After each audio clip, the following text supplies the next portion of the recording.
Това беше последната песен на Merry Boys Band. Сега продължаваме на тема победители и още един повод да се гордеем със страната ни и успехите на българите. Миналата седмица, заминавайки, те казаха: отиваме за да победим. И наистина изпълниха своята мисия. 8 златни, 6 сребърни и 9 бронзови. Общо 23 медала.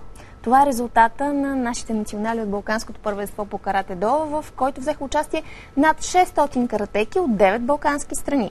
Националният отбор бе воден от Димитър Тодоранов, европейски шампион, няколко пъти печелил и най-престижното състезание у нас за мъже и жени, супер шампион. Многократно е побеждавал и в турнирите Арнолд Шварценегер Класик и е бил финалист на US Open карате.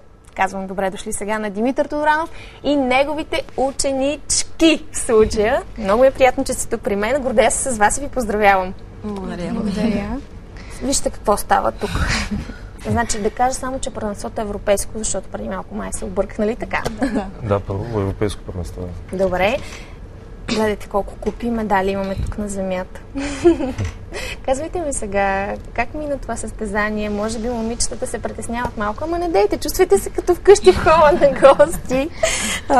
Мисля, че се оправите в по-сложни ситуации. Нали така? Щастливи, доволни или доста изморени? Как се чувствате? Щастливи. Щастливи, доволни. Умората на фона на това, което сте донесли тук, мисля, че няма никакво умора. значение. Ти доволен ли си? Няма как. Естествено, че съм доволен. По принцип се представиха над очакванията ми, но това беше резултат от сериозната подготовка, която водихме и се оказа, че е доста лесно да вземем толкова медали, след като сме толкова подготвени. Доста лесно ли е да се вземат медалите, момичета, защото треньора винаги, когато говори? Отстрани изглежда лесно, обаче като влезем на татамито и всичко зависи от Когато имаме добра подготовка, всичко става много лесно. Тази добра подготовка в какво се изразява? Има ли ставане в 5 часа сутринта, тренировки по цял ден, неядене, неспане или? До някъде, бих казала. Много тренировки, естествено, и различни методи за трениране. Като казахте различни методи, държа да спомена за нервно-лингвистичното програмиране, което всъщност е част от победата, така ли е? На какъв процент победата се дължи на него и какъв процент на подготовката? Състезателя е важно да бъде в психическа върхова форма, както и в физическа при състезанието. NLP помага за тази мотивация и психическа подготовка при състезанието. Все пак да кажем 20% от всичко, което сме направили. Да, защото може би най-сложният момент по време, когато сте на самия тепих терен, как се нарича? Татами. Татами, да. Може би това е много важно. Психологически играча да е супер устойчив, за да победи. Някои състезатели имат нужда от мотивация, други имат малко така да им намали психическото напрежение, като NLP помага за уравновесяването на това нещо. От колко време влезе NLP в отбора? Ние проведохме една подготовка миналата година, а тази година просто имахме съвсем малко време да го направим това, но за световното, което е октомври, това ще бъде застъпено още по-сериозно, тъй като там конкуренцията е по-голяма. Предстои световно през октомври. Кажете ми 2 думи за състезанието. Състезанието ще бъде в Милано и отиваме с много големи амбиции. Отново предполагам, че ще ни бъде лесно, защото ще бъдем много подготвени. Опита си оказва влиянието. Ние сме най-добрите, ние ще победим. Ама точно така е. Аз не случайно в петък в Тайната на щастието съм посветила темата точно на NLP. Успеха не само в спорта, но и в бизнеса, в личния живот. Ще разкажем много неща на хората, как да постигат целите си, точно както го правите вие. Да. Но все пак нека да не изместваме центъра на там. Има и доста карате сме тренирали, за да победим. Със сигурност. Не сме си говорили само. Момичета, добре, кажете ми, има фигурно пързане, художествена гимнастика, това не е ли малко мъжки спорт? Не бих казала, че е мъжки.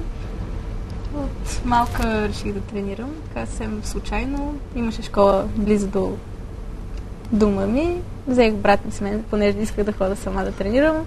И така и до днес не сме спирали. Вие? Аз започнах да тренирам покрай по-големия ми брат. Той се записа първи, аз покрай него и така. А всъщност на колко години сте вие? Аз съм на 21. Аз съм на 15. 19. Колко е всъщност най-ниската възрастова Алец граница? всъщност е европейска шампионка за девойки от 14 до 16 години. Другите са отборни шампионки за жени, което е над 18. Но те са твърде млади още и най-доброто предстои за тях в карате. Със сигурност виждам, че отбора набира много бързо скорост, въпреки че ако трябва да го сравним с, да речем, художествената гимнастика, като че ли този спорт карате-до не е толкова популярен. В тази насока работите ли и как? Всъщност карате като масовост може би един от най-масовите спортове и бойни изкуства в България, ако се сметне колко човека го тренират.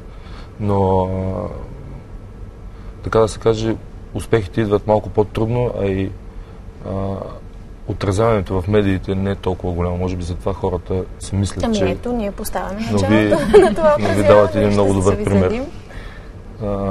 И както казах в предното интервю, нашата кауза е да създадем примери за подражание на малките, когато те видят такива красиви момичета, които са станали европейски шампионки, да ги накараме да влезат в залите, тъй като карате създава лидери, работи за самодисциплинирането, за целеустремеността на децата и е важно за България карате да се развива.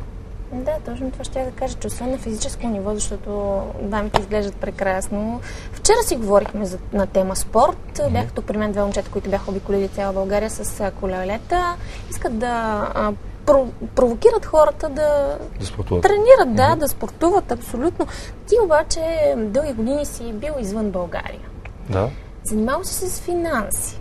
Нищо общо с спорта. Отново си решил да се върнеш в България. Какво те провокира да го направиш? Първо, аз винаги си остана българин. Там, когато бях в Щатите, доста пъти ми предложиха да взема американско гражданство и се състезавам за Америка, но прецених, че ако стана световен шампион и се чуе американския химн и американския флаг се вдигне, няма да се чувствам комфортно. Затова избрах да продължа да се създавам за България. Аз се върна, защото смятам, че България тепърва най-доброто предстои. Много е хубаво. Това така всички трябва да разсъждаваме, че най-доброто предстои, а не и то зависи от нас. зле. И то зависи от нас. Не трябва да чакаме някой да ни го направи. Както ние тренираме и побеждаваме и сами го правим, това трябва да направи всеки българин. Като треньор или като състезател? Къде си в силата си най-вече? Бях в силата си като състезател, но сега... Изборих многобройните награди, които си взел. Но сега се чувствам супер комфортно като треньор, с такива състезатели. Просто мога да се гордея. Вижте сега, предполагам, знаете, че около нашите футболисти се говорят какви ли неща, как те обичали освен футбола много и купона. Не знам при вас обаче как е. И има ли време въобще за ваканции, за купони? Отпразнувахте ли тези медали? Все още не се. Треньора ли не дава? Не. Извън залата не мога отговорност с какво те искат да правят и как го правят. За мен е важно, когато са в залата, да бъдат мотивирани и целеустремени в това, което правят. Колко от вас имат гаджета? Аз. Те спортисти ли са? Да, моите приятели спортисти. Често ли ви ядосват? Има ли възможност да им върнете? Защото все пак шампионки като вас би трябвало те да имат малко респект. Слушат ни. Къде ще да не ви слушат? Освен световното, което предстои, знам, че имате доста състезания през годината. И всяка година се провежда световно, нали така? Да, всяка година има европейско и световно. За нас по-важното, което предстои, са няколкото летни лагера, които ще проведем в България. Може би една-две двустранни срещи. Едната с турския национален отбор, които са доста така утвърдени в този спорт. И може би едно-две състезания в септември и октомври преди световното. Аз само ми остава да ви пожелая успех и да ви кажа, че при следващите медали отново сте поканени тук при мен, за да си говорим за карате-до. Ако медалите ще са повода да се виждаме често. Добре, съгласна съм. Знаете ли сега, преди да се разделим, искам, както казах в началото, днес няколко човека ще запомнят този ден като най-щастливия, защото ще спечелят билети за концерта на любимата си група Бонд, благодарение на TV7. Всички, които са играли на сайта ни tv7.bg, да затаят дъх сега, защото момичета тук, шампионките, ще изтеглят имената на печелившите. Аз съм ги приготвила ето тук. Те са не знам колко стотин. Гледайте колко са много. Сега ще направя ето така. И искам, като подам купата през вас, всяка една да си изтегли по един печеливш и да ми го даде, за да го обявим кой е. Подай, моля ти се, купата. Ето направо така. Я да видим кой е първия печеливш, който печели един билет за двама за концерта на Бонд утре вечер. Това е Станислав Господинов. Честито на печелившите. Трябва да кажа, че днес до 12 часа те ще бъдат обявени на сайта, а ще ги очакваме в телевизията, за да си вземат билетите. Вторият печеливш, това е Добринка Симеонова. Добринка Симеонова, повтарям, вторият печеливш с билет за Бонд. Я да видим какво пише тук. Стоян, само с едно име се е записал, но ние после ще ги обявим подробно на сайта. И последният печеливш, който ще се здобие с билет за Бонд, е Недялко Радев. Това беше. Честито на печелившите. Още веднъж ви благодаря, че ми бяхте на гости. Трябва да се разделим с вас. Мисля, че успяхме да ви приповдигнем настроението, поне до края на днешния ден. Ако е така, събудете се с нас и утре сутрин в 7 без 15. Сега ви оставям в ръцете на Марио Младенов и Баркод и ви пожелавам да постигате много успехи и то с лекотата и майсторството, с което тук шампионките го правят. Чао!